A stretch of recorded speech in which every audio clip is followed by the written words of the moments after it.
Okay, thanks, Suzanne. Look, welcome everyone. Look, my name's Lyndon. I'm the chair of the VCTA. On behalf of the committee, I want to thank everyone for coming along, and really want to thank Suzanne for pulling the together. Obviously, a lot happening at the moment in our space, in all aged care and space in particular, and of course the community. So we've got an hour, and we've got some sessions blocked in. So I'm going to have a little bit of a chat shortly, and then we've got Rita, Rita Lang, who's the deputy chair of the VCTA and CEO of Bridges Connecting Communities. And then following Rita will be Richard Garlick, who's the Sunassist Helpers Incorporated Executive Officer. And then we've got some time for some questions and answers at the end.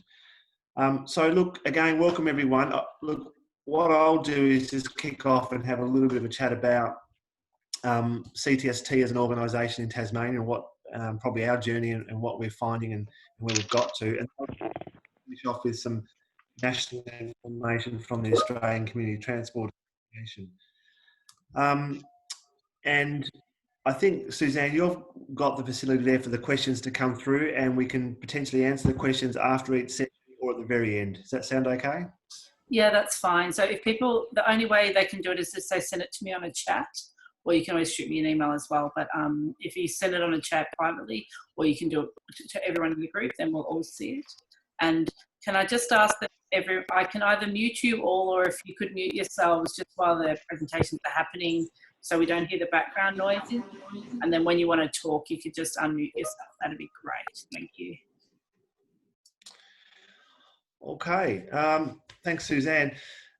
So community transport services, like many of you guys, we provide community transport, but that's the only service we provide. We're fully statewide. We work with about 9,000 different consumers each year, and we have a fleet of about 90 vehicles.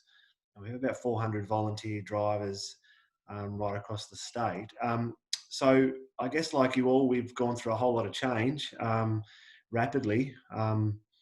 In February, the organisation, we updated our infection control management plan to include COVID, sort of mid-February, which I know, the infection control management plans are there, that are in place all the time, but we updated that in February.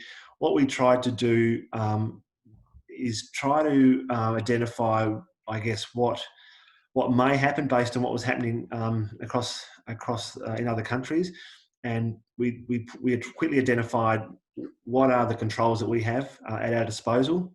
So we listed all the controls up, then we grouped them into levels. So essentially ended up with a plan of level 1, 2, 3, and that was probably the, reflecting on over the last 6 weeks or more, that's probably been the best thing we've done is to try to get ahead of the curve and try to set a plan in place, so we can then communicate to the key stakeholders, staff, volunteers, and obviously consumers and the general community. So we on the 2nd or 1st of March, we went to level 1 of that plan, which was really around consumer assessments, around travel, and ensuring that people haven't travelled overseas or anyone that had living with anyone that has, or has come in contact with anyone that had been. We also, what we've tried to do throughout the whole, journey is to try to also predict what the next move might be from government. So we've started capturing not only international but interstate travel as well, and recording all that data so that if it was to escalate, we were able to put some stronger controls in quite quickly. Middle of March, we went to level 2, which was really cancelling all our group transport, staff working from home, obviously maintain the controls of level 1. But what we did is it made sure that all our suppliers too, so whether they're IT suppliers, whether they're mechanics, all your key suppliers, made sure that we got their COVID management plans as well. So no point, I guess, as a provider having everything in place, that if your partner organisations or your key suppliers weren't prepared. Also, what was interesting with that, we found quite scary actually, the amount of suppliers that took 4 or 5 days to actually get back to you on that. And often they ask, can we have a look at what your control plan is first? And of course, they'd change the letterhead and send it back. So that was quite interesting. So that was something that's been quite valuable. Level 3 really essentially stopping service completely. We've got a range of triggers around each of those levels. So I guess that gives us a license to say, well, when this happens, we now move to level 3. So it's the community is really clear what happens once we hit those indicators, what the next move is. So that's been really important to manage the anxiety, particularly of staff and volunteers, and also the consumers. I guess one thing that's really important that I'd suggest we keep thinking about is the care plan of consumers. Obviously, the transport is dropping significantly, and you know, some providers are choosing not to deliver transport. Some are in very limited fashion. But really important that we start. We are funded to deliver a care plan, so that engagement with consumers is still really, really important. We've developed, I guess, the 3 strategies. One is the consumer engagement strategy, which is how for the next 12 months, how are we going to engage and support consumers? You know, what are some of the risks, as you would do with any other little strategy for consumers in particular. So what we're deciding to do is we'll call some consumers, we'll write to some we can connect them through digital, social media, etc., and then try to determine how the best way to stay in contact with each of those groups. Staff as well, really, we've got some staff now that have been working off site for a month, and it's quite interesting to see the journey that they're going on, and particularly the loneliness and the lack of confidence when you're working in a group. You know, that's often taken for granted, I think. So we've done the same with our staff, and our volunteers put together an engagement support plan for organisationally, so that not only throughout this period, but how do you return people back to the office after this? If you think about yourself and you've been on holidays for 3 or 4 weeks and you come back to work, it's really difficult. So we're trying to think about how we can manage that when the world comes back to somewhat of what it used to be. Financial modelling is really important. So obviously, if every week goes by, we've got more data, we've got better understanding of what the new world looks like. So just really encourage everyone to run that some fake or some phantom budgets based on new models, and sort of start predicting what that forecast might be to help determine what decisions you'll need to make in terms of your staffing, your fleet, and your assets, and then trying to identify what skill gaps you have in your organisation with some of that decision making, and try to get enlisting some help as well. That's really important. We're now we've gone from doing around an organisation does around 800 trips a day down to about 200, and sort of dropping all the time, which is really, really positive. So we're only really delivering essential transport, and limiting numbers per vehicle. We've got a target of one, no more than 2 for a sedan, and no more than 4 for a commuter, and we try to get that in half. So we try to only have 1 passenger for a car and 2 for a commuter. That's not always possible, but we really make sure that the consumer's aware of that and they can make a decision to come or not to come.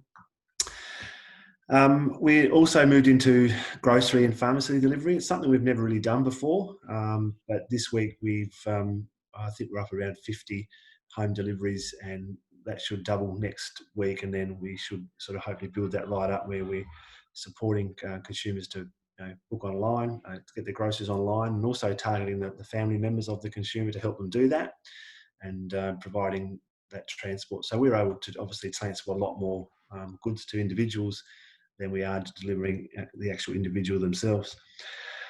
That's probably in a real quick overview what we're doing as an organisation. From a national perspective, from ACTA, to remind people of the CHSP unsolicited funding opportunities that are out there at the moment. The guidelines are all around there, so I won't go into that.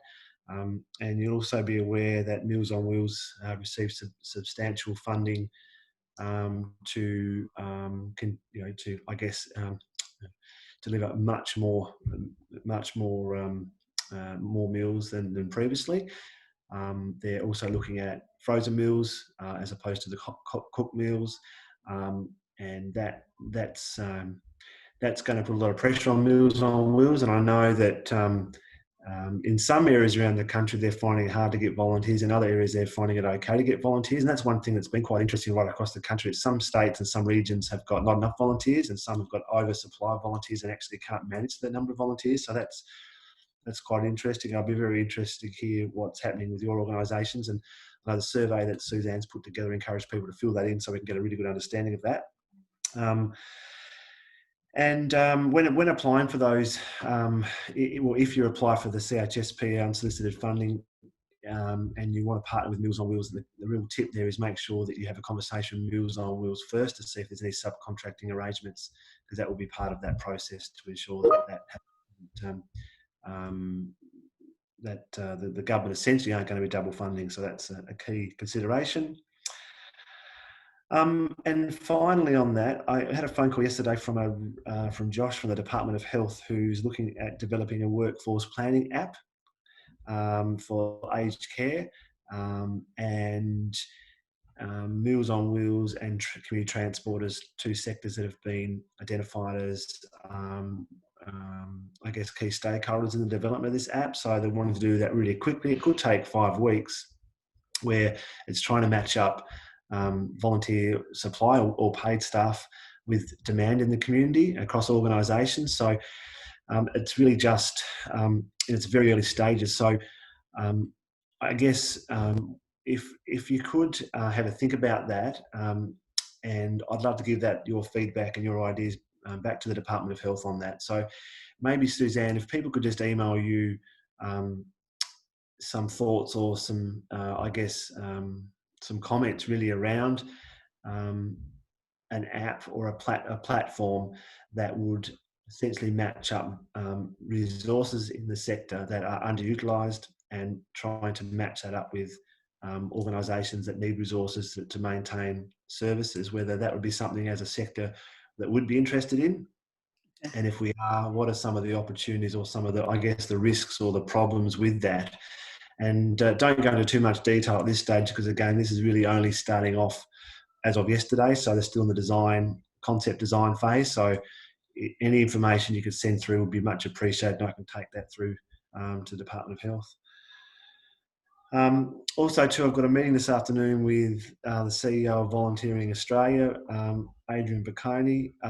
Really, they're keen to understand what's happening across the transport sector as well. So if you've got any, it'd really be great to understand what's happening across the sector in terms of, have you got enough volunteers, or have you got too many volunteers, or what are some of the challenges and what are some of the volunteer experiences at the moment, so that we can get that through on a national level and get a bit more support to the sector as well. I think that's all from me.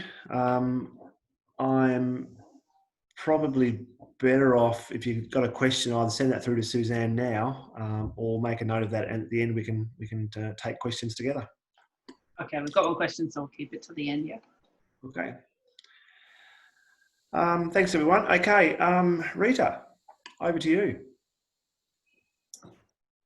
You have to unmute, Rita. My lip reading's not quite that good. I've unmuted. I'll try and share the screen so that you can, your presentation. That would be good. Yeah? Yep. Just give me a moment. So basically we had a similar experience as Lyndon explained. We probably started a bit later than Lyndon. So basically on the 2nd of March, the health department sent out the email with the first positive COVID-19 person with recommendations. We went through those recommendations. Or do I have to touch the screen to move it? I'll do it. I think I have to do it for you. Okay, so if you want to go to the next, yeah. So the first 2 weeks were the busiest ones. We reviewed our infectious control policy and it wasn't in line with the pandemic, so we changed it. By the 11th of March, we had hand washing posters. We introduced hand sanitisers in the office and the buses. We sent out letters to clients, volunteers and staff about infectious control. By the 12th, Moores had released a free epidemic and pandemic policy that we adopted. I don't know if you want to go to the next one. It's on our community. Suzanne, if you want to change the screen. I'm trying. If you can. So it's on our community. Moores Legal put out all their policies there. By the end of the week, the department had sent out a webinar. I didn't actually see it, but their recommendations were, if you want to go to the next slide, social distancing 1.5, regular hand washing, sneezing and cough control, and the screening COVID questions. For us, we couldn't distance 1.5 metres in our social support groups. I don't know if you want to go to the next slide. So basically on the 16th of March, we shut down all our social support groups. We reduced our transport to one person in a car with the passengers sitting in the back passenger side. We had strict protocols for volunteer drivers and staff, and I thank Anne for actually emailing her protocol across to us, so we used that. And we were only going to necessary appointments. So clients still needed to go to dialysis, radiotherapy, chemo, and having injections in their eyes. So if we go to the next one, on the 17th, we met in a board.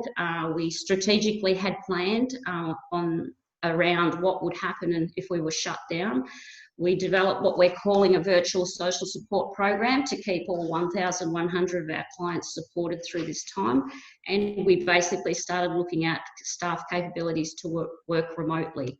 And we really had the strict hygiene and social distancing within the office as well as in the buses and the cars. So go to the next one. As everyone would have experienced, there was a quick environmental changing. Everything changed day from day. We were taking people shopping, then all of a sudden we stopped taking them shopping. The 70-year-olds weren't allowed to go outside the house. We started shopping for them. We started taking chemist runs to them. We stopped going to Box Hill because there was an outbreak, Stud Park, Knox City Shopping Centre. So we were only going to Coles, Safeway. Don't know if you want to go to the next one. We basically merged our programs. We kept our phone a friend, pet companion, Knox Senior Safety Register. We reduced our transport and we kept our shopping. We shut all the other programs and we developed and processed and engineered around our virtual social support. This is basically our phone calls and this is the structure that we took. So obviously when we rang people, they weren't expecting us. But we will track each client to know where they've gone, whether they've died, moved into residential care. So our clients have basically used our service within the last 3 years. If you want to go to the next one. So the virtual social support program starts off with a risk assessment around what supports they have in place and what supports they need. We have a script around that and we've shared it with a couple of people and it develops a care plan. Basically, you'll get an idea of do they have medication, do they need the chemist run. Some of our clients have 4 weeks of medication. What do they do after that? And so around that, we'll look at doing a phone call. Well, they're doing phone calls now, twice a week, once a week, whatever they want. And then we'll look at down the track doing reassessments and developing what technologies that they have so that we can then put them into a virtual group, whether that's Zooming, whether that's emails, whether that's developing a pen pal sort of program. So the next stage, I don't know if you want to go to the next one, we allocated our 10 staff are ringing clients. I have 2 staff still working in transport and I have 2 project workers that were working on projects before we started. The good thing about our inclusion training project is we were working on online modules to volunteers for volunteer training and we can keep that going and add more training programs while our volunteers are at home, basically. Don't know if you want to go to the next one. With the program, we have a script. We do a reassessment. We'll identify a technology. I think I said we'll do Zoom. We're sending out activity packs to our clients. We're writing letters to our clients who have hearing and speech impairments. We're looking at developing a pen pal program for our volunteers who are sitting at home that are 70 who want something to do.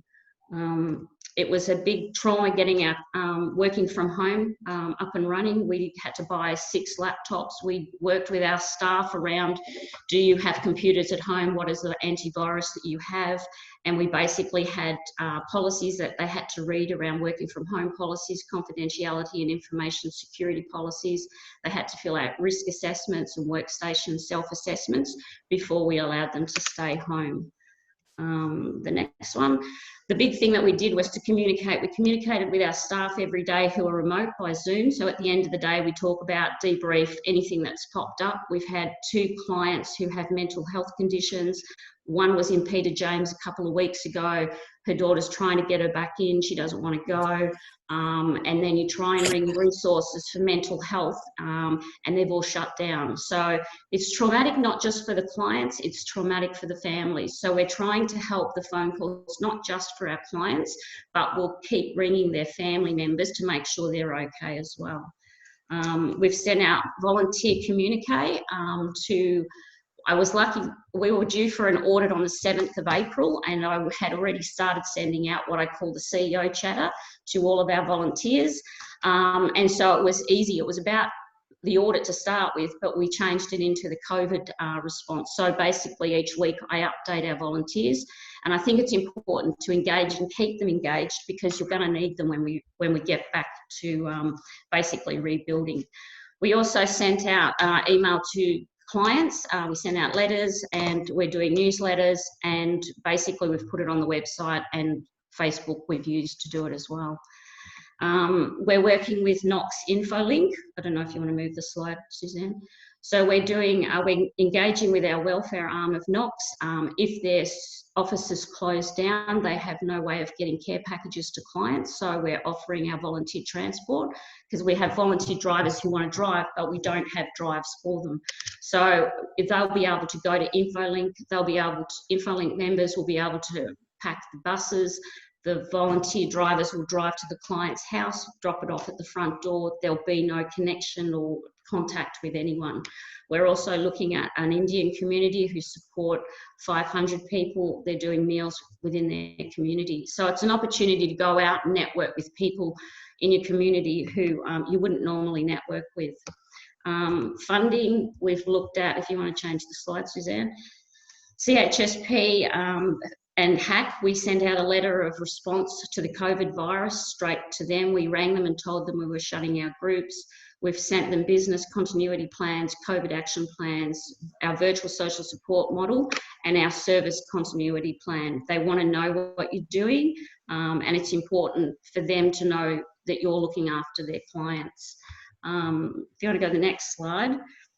The department will not impose penalties on CHSP service providers who are unable to meet their output targets or program objectives. They've already stated that, and we can move 100% of our funding across to our other funding types. So we're moving our social support and a part of our transport to social support individual during this time. For HAC agencies, the department has said they'll continue to provide funding. They won't recoup funds for suspended programs. They understand the funding responses. We're changing our service delivery. They understand we may not meet targets. They're not taking back funding, and they've stated we can develop and implement actions to move to an alternative service delivery, which is what we're doing. With our vehicles, our buses have been off the road. Our 2 cars haven't, but our buses have been, and the fleet manager's been taking them out each week just to make sure that they've gone around the block for a run. This doesn't affect us because we had our safety inspections in January, but I did read on the Transport Safety Victoria that if your buses are due for an annual inspection during this downtime, you're not required to have the inspection, but they must have it before they go back on the road. So it's important to have a little look at how you're going to manage that. So learnings, keep communicating with all your clients, your staff and your volunteers. It's really important when we rebuild that those volunteers all come back to us, and I've basically said to our volunteers that we need you, don't go away, stay on the journey with us. Take the lead and don't wait for governments. I won't get on my soapbox, Lyndon, but I was pretty disappointed that we shut our programs down on the 16th of March, and that was only because I had a conversation with Lyndon on the Friday. What had we been doing? We hadn't been doing a lot other than our infectious control. I watched the webinar on the Saturday. COVID-19 positives were becoming higher, and then on Monday morning my staff member said to me, I don't feel very well, I've got a runny nose, what should I do? I said, don't come in. And I rang on my board and I said, I have a gut feeling I want to cancel all my classes. We cancelled them all Monday morning at 9 o'clock. We reduced our transport. CHSP pulled out, Tony Hansen put out his communique on the 23rd of March, 1 week later, and HAC sent theirs out on the 27th. And basically, yeah, don't don't wait for governments, just go do what you need to do. Network, stay connected. There's lots of supports out there, and there's great ideas. They're a great idea for innovation and creation, but also you need to do it with a very strict management framework, because you want to make sure your volunteers, your clients and your staff are all protected during this time. The aged care quality standards, standard 8 is around governance and risk management, and this is where they're going to come back and ask you, what did you do in response to COVID-19? I already had a phone call yesterday from them asking me what I've done, and I was like a sort of unsprung coil, if you like.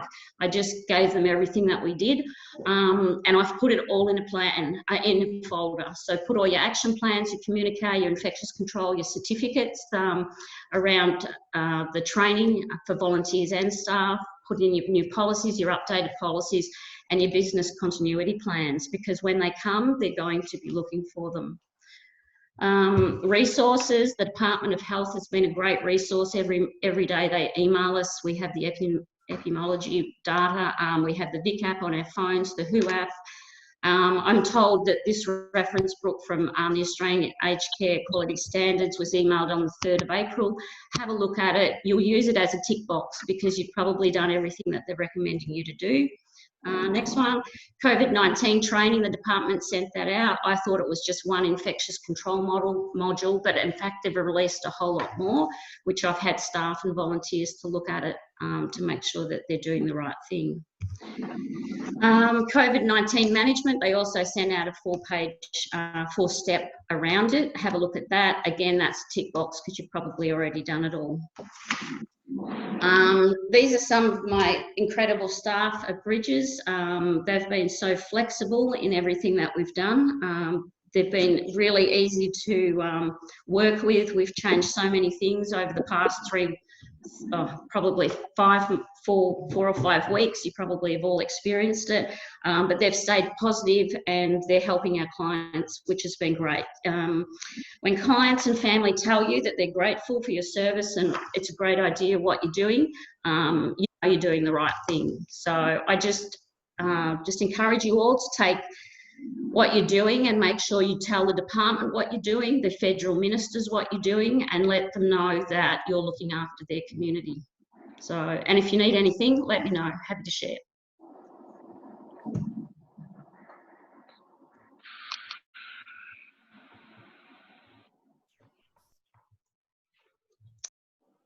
Do you want to introduce Richard?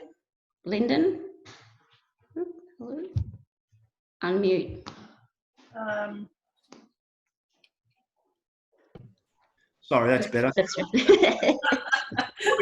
I was doing all that, but you just couldn't hear me. So thanks, Rita. That was excellent. Very, very detailed, and I'm sure it's been appreciated by everyone who's been attending. So thanks very much for that. Now we'll hear from Richard. Richard Garlick is the Sunassist Volunteer Helpers Incorporated CEO, and he's going to give us a short presentation as well. Thanks, Richard. Good on you, Lyndon. Thank you. Hi, everyone. We're up here in Mildura, far away from most of you, and yeah, my presentation isn't quite as detailed as yours, Rita, but just want to give a bit of an overview of, I suppose, what we've been doing in the last few weeks in this changing world of ours. You know, similar to what Lyndon and Rita have done, we've stopped all of our social support outings, etc., a number of weeks ago. We also provide a transport service for kids with disabilities to get across the border from New South Wales to the Mildura Specialist School. So, of course, we stopped that a number of weeks ago as well. And it looks like it will start up again next week, but who knows, that may change between now and then. Just a bit of background. We've been around since 1981. We started off with one little Mini, and we've progressed to have 18 vehicles on the road. We've got over 3,000 clients and over 300 volunteers. Probably 80% of those have chosen to self-isolate, of course, which, you know, as we all know, majority of volunteers are in that most vulnerable age group. So, yes, so it's been a bit of a challenge, not just for the clients, but also for our volunteers and staff. We've got a number of staff who are working from home, but we've also got a number of staff who are working here in the office still. Susanna's just trying to get something up, I think. But I'll keep pushing on. So we do have, we still have a few vehicles on the road each day, mainly for medical health appointments and a bit of shopping. But we are following, similar to what Rita explained, we're following very strict sanitisation protocols, and we've actually got our vehicles being sterilised professionally. So there's a local business that we've partnered with to get our vehicles sanitised, and for those who have been on our Facebook page, it is a good process to go through. He's doing it, half price for us, which is great. So we've really looked at what businesses we can partner with to provide what the community needs. So we've partnered with a number of local businesses. So both Lyndon and Rita mentioned about medication delivery. We've been doing that for a few weeks now. We do about 40 odd drop-offs of medication per day. So that's getting busier and busier as more and more people self-isolate. So that's with My Chemist and the Chemist Warehouse. And then I suppose Meals on Wheels is picking up as more and more people self-isolate, and also people losing their jobs. So they're looking for low-cost meals. So we've opened up Meals on Wheels for anybody, not just our eligible clients. So yeah, that's a bit of a change, but we're really just looking at what the community needs, not looking at our funding restrictions or eligibility and all this sort of stuff. We're really just doing whatever we can within the community, who we can partner with to provide what the community needs. So the current meal provider has about a capacity of 500 meals per week. So we're just in the process of engaging 2 other meal providers, because we're up to about 409 today for the week. So we're not far off of the capacity of the current meal provider. We've changed from doing shop assistance. So a lot of stuff, as you know, is about doing things with people rather than doing things for. But now, in today's environment, we've changed that whole thought process. So we're doing a lot of shopping for people. So that's picking up on a daily basis. So we still have a number of volunteers, but of course, we're going through a whole sanitary process and following all the infection control procedures that we've put in very strictly around payment methods, etc. And I see someone asked Lyndon a question about the payment method earlier. We've also started delivery of sanitizer. So a local business, Fossey's, who are a whiskey and gin distillery, they've developed their own sanitizer. So we might get a bit on the side there to cope with a bit of stress. But yeah, we get $10 a delivery for that sanitizer, and that's pretty much all over the place, all over the community. So we go as far as Robinvale, Oyen, which is about 100 kilometres away, Balrenal, which is about 180 kilometres away. So we're all over the place as far as deliveries. And we also, which we do anyway, but it's picking up even more. We do transport from the Mildura-based hospital, and that's 24/7. So we've been doing that for a number of years. But of course, with what's going on with COVID-19, we've got a lot more strict measures in place, getting people home from hospital. And that's, again, is 24/7. So we can get calls at any time of the day or night, and any day of the week to get people home from hospital. And that, the other day we had one to Dimbala, which is 3 hours away. And then, Balrenal's 180 kilometres the other direction. So and then a lot of local trips, of course. So there's a fair bit going on that way.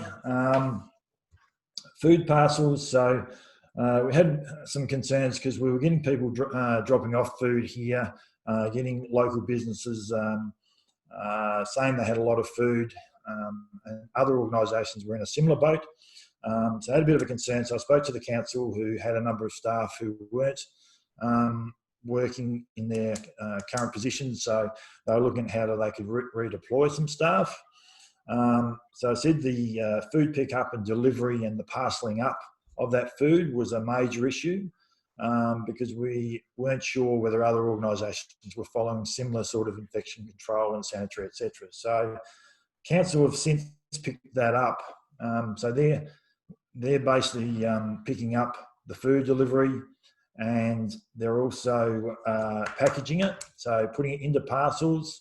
And we've got the one pickup point now. So our drivers go through and pick up the parcels, the food parcels, and drop them off to the various clients, similar to what other organisations are doing too. So that's with Sunassist, Mallee Ethnic Community Council and the Mildura City Council. So yeah, it's I suppose it's good as far as the community is concerned that everyone's working together. But Mildura City Council have also now, which was another thing that organisations like us were getting calls as to what we can and can't do. So the local council have got a triage service in place now where anyone who wants anything can call the council and they can refer them to the correct place. We've got a phone assist service, which that's becoming busier and busier. So we've got a number of people on the phones just calling all our clients and also all our volunteers and staff to make sure they are fine, and if anything they need, you know, because as I said, our volunteers are very vulnerable as well. So yeah. Now we're also looking at sorry, Linda, was that someone? So social isolation. So what we're looking at now is how we can develop or do something for those people who are socially isolated. So it's been a few weeks now, and it's not just the elderly and disabled who are becoming socially isolated, but we're looking at what we can develop or what we can work in partnership with other businesses or other people who can help us, I suppose, develop something to relieve some of the social isolation for those people who don't have access to technology or don't know how to use technology. So, you know, that's going to be a big thing. People's mental health is going to suffer through you know, what we're all going through. So we're just looking at that now. Obviously, infection control. You know, we've got all of those things that, you know, both Lyndon and Rita has spoken about. So that's pretty much it. You know, what we're doing currently, we've had these things in place for a few weeks now, and we're just looking at in this ever-changing environment, you know, what we can continue to do, but whilst maintaining the safety and of both our volunteers and staff. Great, Richard. Fantastic. Excellent presentation. Well done. Yeah, look, thanks very much to Rita and Richard. They're very, very great presentations. I'm sure we've all found that very helpful and been able to take something out of that. So well done to you guys. Now, Suzanne, you've got some questions there. So I'm just conscious of time. We've got 16 minutes. So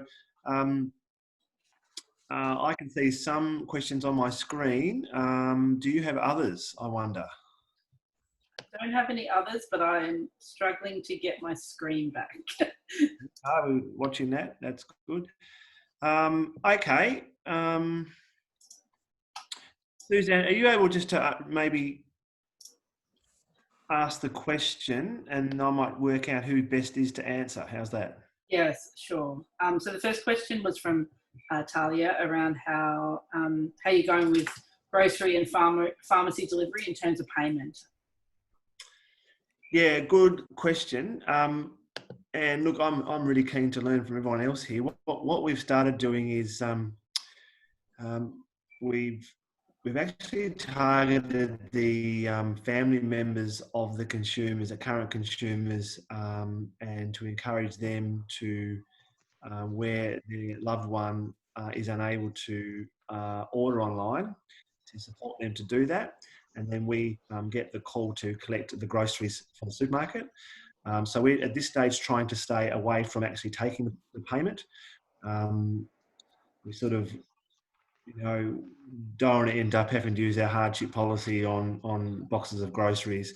So what we do, we've identified those consumers that are able to do that themselves, or with their family and friends able to do that for them, and we take on that collect part. We know that lots of family members can do it and are doing it, and it's a major relief that the feedback we're getting. It's a major relief for particularly the family members where they can make the booking online but not have to go out and collect it with their busy lives, or what they haven't got time to do it. So we can take on that part. We are identifying through the process again that it's consumer engagement plan, those that are unable to get fresh food or pharmacy for that matter and don't wish to go out. We have partnerships with city missions around the state and other food relief, food banks and others where we can get food relief packs, so we can transport them a pack. And then they go on a list that becomes like our emergency list that we'll keep special care on, and also look to obviously access their next of kins and other supports to support them. So yeah, we're trying to avoid getting online and making the order and paying using their credit card to make the payment. We're trying to avoid that at all costs. Yeah. I'm not sure what others are doing, but that's what we're doing. Yeah. I haven't got any other questions given to me. Oh, okay. So Jeanette's Ryan said they're delivering with IGA. We put in the orders, and when IGA pack the order, they then ring the client to have the payment made over the phone, and then we pick them up and deliver. Yeah, and that's what if the IGAs have been very good, very nimble around this. They've been very flexible, very nimble. And that's worked really well in the regional areas. And trying to get to Woolies and Coles has been a bit more of a challenge, but and that's where we're relying on other family members to help out. But I'm not sure, I mean, Richard or Rita, are you guys doing something similar? We're doing similar, but we have actually used our debit card to pay for a shopping, and we've invoiced the client because the sum comes around and we'll pay the invoice later. So yeah, we have done that for one of our clients, but we have a strict process when we do shopping, and the client gives us money. We're giving them a card, one of our generic business cards with the amount of money they give us. The volunteers then going and doing the volunteers or staff members going and doing the shopping. When they come back, they take a picture of that card, the receipt and the money, and then we're putting that photo on our computer under the client's name, just to protect the staff member and volunteer, as well as to sort of reinforce to the client that we're doing the right thing for them. And then we take that generic card with us. So yeah, we've sort of got that little process going for shopping with cash. And we certainly don't take a card. We don't take the client's card and tap with it, which I heard somebody else was doing. So we don't do that. That's okay. All right. Thank you. Can you see the other question there, Lyndon, or do you want me to read it out? You can. I think we've got one here that, okay, so we've got the, don't say, okay, just looking at the top, yeah, groceries, yeah, great presentation, Rita. Well, they're very good. Great presentation, yep, yes, happy to share, just reading through, yeah, absolutely, would that be, yeah, great, you're welcome, good. Where are we up to now? Have Camilleri right down the bottom. Right down the bottom, okay. Yep. What is everyone else using? What is everyone else doing re-sanitising buses, vehicles between trips?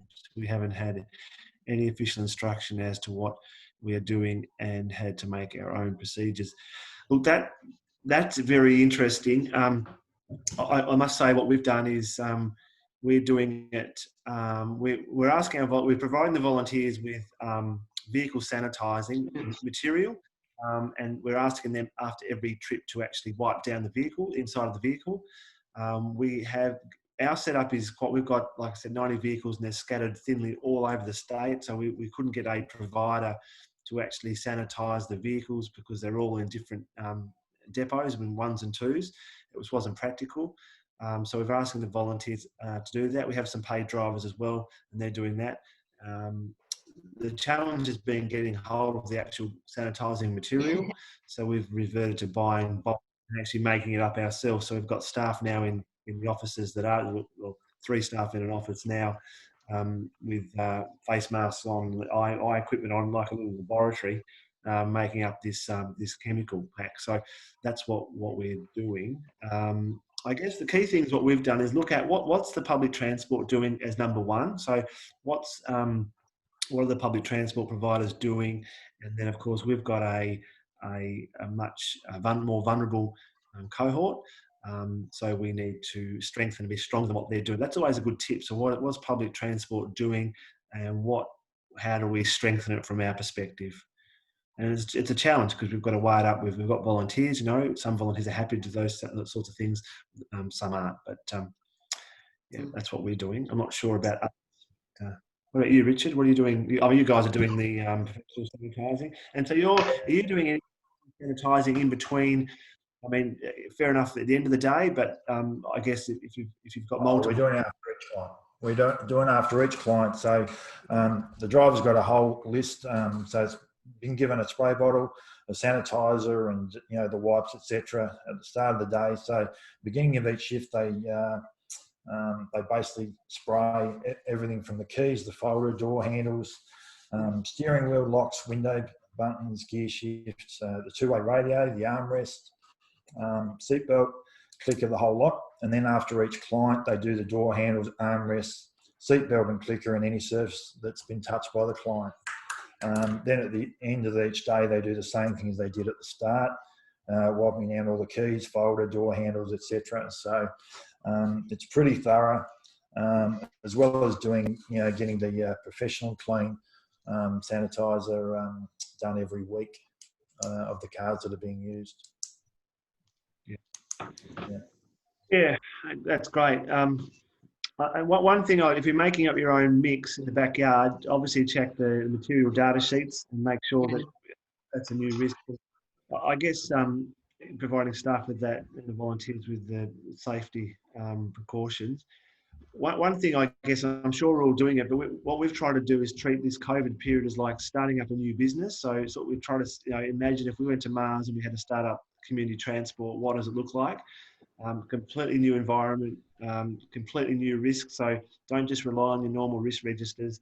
I think it's really important to keep identifying this is a new, uncharted water. It's a new environment. As a new environment becomes new risks. And really, I think it's important to keep encouraging your consumers through your engagement, your volunteers and your staff to keep identifying new risks, because the old audit schedules just won't stack up. It's like the classic example is making up chemical. All of a sudden if we're doing that through necessity, because the risk of not doing it is greater than the risk of doing it, but really make sure staff, you know what chemical you're using, and the staff have got the appropriate equipment to actually make the mix. And make sure what you're doing, you're getting it from the mix recipe from a good source, because otherwise you could be making up a mix. It could be hurting people at the other end as well. So just really, really important that you sort of, I guess, understand that. Yeah. Lyndon, I think that. Sorry, Barry's just asking about. I don't know if someone can answer this. Does the alcohol content of sanitizing solution need to be 60% to kill the virus? Look, my understanding, it's got to be 65%. Is what the information now. I can't think, Barry, where I've got that from. But I can assure you it was from a good source, but I can't off the top head. That's right, Lyndon. 65%, I think, is the minimum. Yeah. Is that right, Richard? Yeah. Okay, thank you. There's a question from Evelyn. What are your thoughts on volunteers wearing masks when driving clients? It's not recommended unless they're showing symptoms, but should we be putting in additional measures to protect our volunteers? Yeah, look, that's a good question. And look, what we're doing in the organisation is not, because again, really important that the advice coming out from federal government or national cabinet, the chief medical officer, and all the guide is not required unless there is you're transporting someone or coming in contact with someone who's a confirmed case or has come in direct contact with a confirmed case. So I guess what we're trying to do is make sure the controls at the front end are really strong, so that no one's you're actually making that assessment before the staff member or the volunteer or the consumer actually get into a vehicle or into your service environment. That's where the strength, I think, is.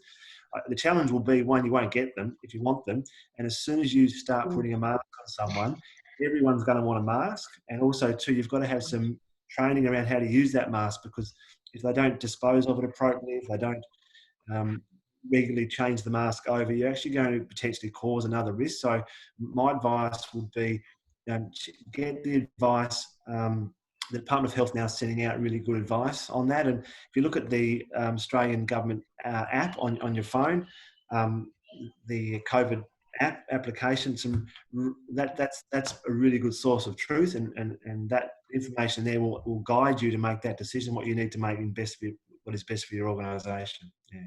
I'm not sure what others think, but that's what we've adopted. Yeah. Yeah, we've got masks available, but generally people aren't using them. Because it's not recommended that they need to use them, similar to what you said, Lyndon.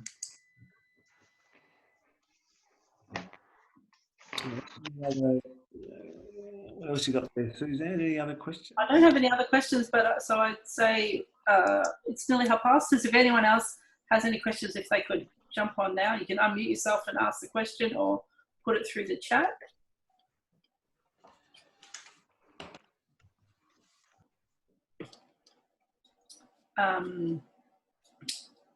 Nothing else is coming through, so I just wanted to say this is my first time catching up with everyone here. I'm part of the community transport at Moonee Valley Council, and just really rapt to be part of this and getting some ideas from you guys, and knowing that I'm doing all the right things at the moment according to everybody else. And so yeah, really cool. And you know, it's a great way to be able to do this, to connect to everybody, and you know, regardless of COVID or anything else. So just want to say thanks for your input today, guys. I've really enjoyed it.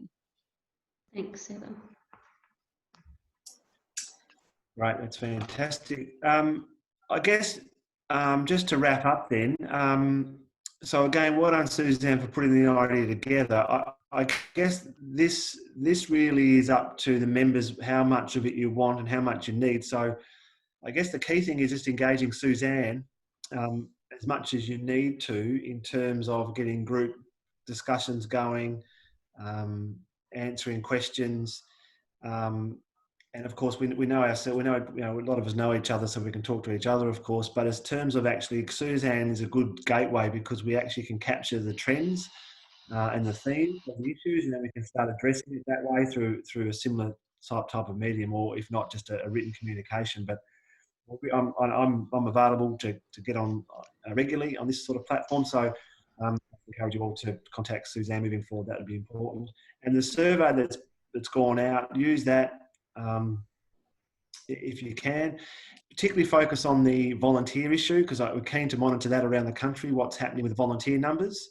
We know that they're dropping off, but also we know demand for services dropped off. So it might be equaling each other out, and that's great. But if it's not, we need to understand that, and how can we use Volunteering Australia to help lobby for more support, and how do we get, you know, Department of Health for more support if we need more resources. So just really encourage you to think about those two areas as well.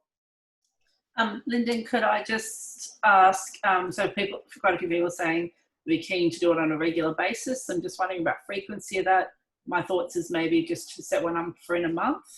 And if there's a need to do one earlier, we certainly could, but maybe just to book it in for a month. What do you think? Well, I'm fine with that. I guess, yeah, I'm fine with that. I mean, a lot will probably happen in a month, but I think a lot. But I think I'm relatively comfortable with a month. If happy to go earlier if we get feedback from the membership that determines it. Really, if something else significantly changes in the sector, or with COVID, then of course it might be a needs-based approach. But I think we're happy to go a month, but I'd encourage the membership, if there's any burning questions or thoughts or concerns or anxiety, send it through to Suzanne, and we could then get together and maybe move earlier than a month. I would sort of just make the comment that a month is a long time with COVID-19. you know, Absolutely, do it sooner. We can do it every week. It's completely up to the members as to how you feel. I think maybe a fortnight if that's Okay, sure. yeah. You know, it's up to people where they want to jump on, but yeah, the way things are moving, you know, a fortnight would be a long time. Okay. That's fair enough. Yeah. And it would be great maybe in this, if there's some people have completed the survey, but there's still quite a lot who haven't. So in there's the option to talk about what the members would like from the peak body. So if you could talk or maybe respond to that in your response in the survey, so we get a consistent view, that would be really helpful. Yeah, quite a few people are writing fortnightly, so that sounds good to me. And I think to help out with the agenda too, Suzanne, if people could just send through what they'd like to see, that'd be really helpful. Yeah. Absolutely. And there's just one other question when we have access to the COVID-19 document bank. So I've started collating that. I haven't had any more documentation sent through to me since I sent the newsletter out last week. So we do have quite some information there. So I would look at sending that out or making that available next week. I'm still trying to work through the best way to distribute that or have that accessible. Yes, but next week would be good. Right. All right. I think we're done. Thank you, everyone. Thanks, Suzanne. Thanks, everyone. See you. Thank you. Bye. Bye. Thanks so much.